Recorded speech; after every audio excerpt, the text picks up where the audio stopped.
What happened here is a tragedy. A woman was killed in her own home. And members of the jury, you have an almost impossible job today. You must decide whether or not the person who is responsible should be held accountable for their actions. But this case and the evidence that's been presented to you today have brought us to one conclusion. This case is not about self-defense. This case is about a man who was controlling, intoxicated, and jealous. A man who found out about his wife's affair, armed himself, and confronted her, playing the role of executioner in his rage. A man who chose to hide, to run, and to destroy all of the evidence, and asked his brother to come take the stand and lie to you. Members of the jury, the defendant chose rage over restraint, a gun over words, and murder instead of walking away. Members of the jury, the defendant has been charged with murder. The defendant, for him to be guilty, you must find that he caused the death of his wife and that he acted with malice aforethought. In the state, we carry with us a burden. We must prove to you, beyond a reasonable doubt, both of these elements. Now, that does not mean that the law requires you to be certain beyond all doubt, but rather at the end of this case today, you come to a reasonable conclusion that the defendant shot and killed his wife with intent. Members of the jury will walk you through how the defendant shot and killed his wife and how he acted with malice aforethought after finding out she was cheating on him. First, the defendant took the stand and he told you today himself that he did shoot his wife. He shot his wife 6 times. He shot his wife until the trigger on his gun no longer worked.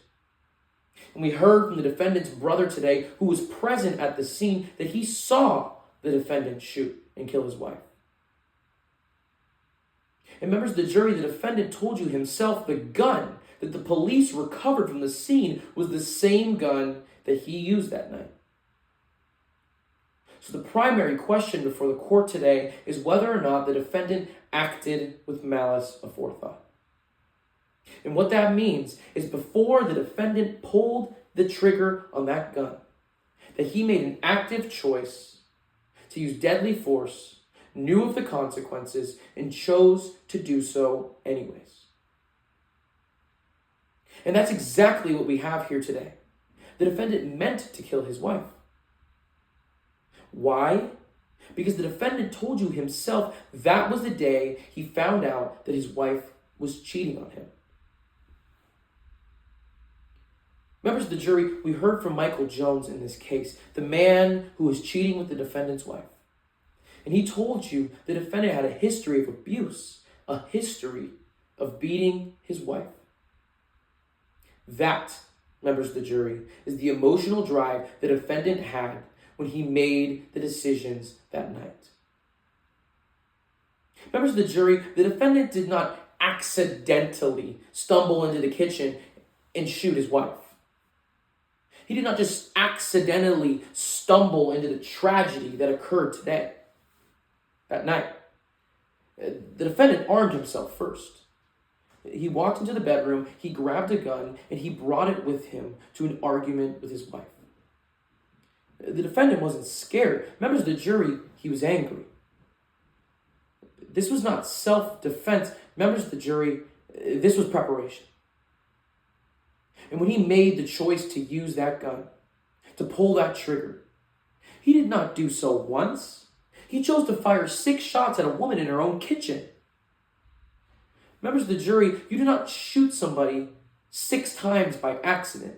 You shoot somebody 6 times when you intend to stop them permanently.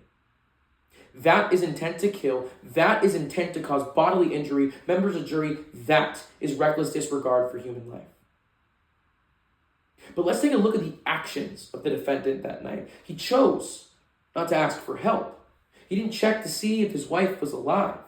He He chose not to stay to explain to the police his story. Members of the jury, he went outside, he spoke to his brother, and he chose to run, he chose to hide, he chose to destroy the evidence on his phone because he knew he was guilty. Members of the jury, is that reasonable?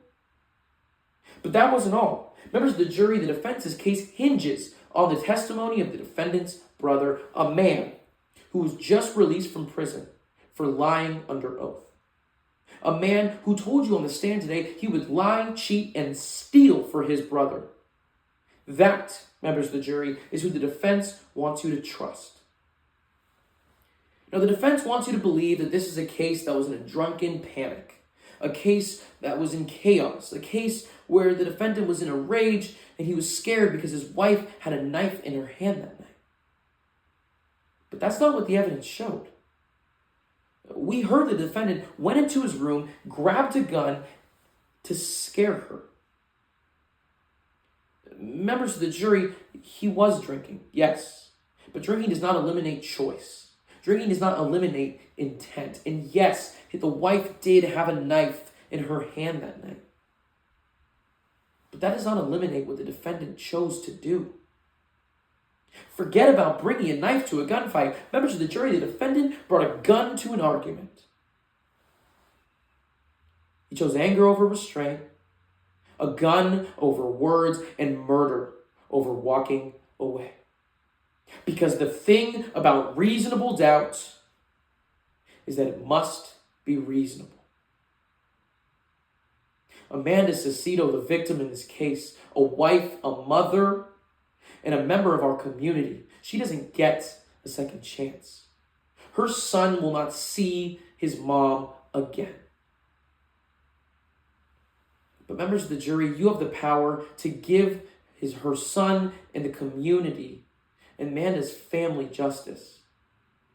You can hold the defendant liable and responsible for his actions. We ask you to find the just verdict of guilty. Thank you.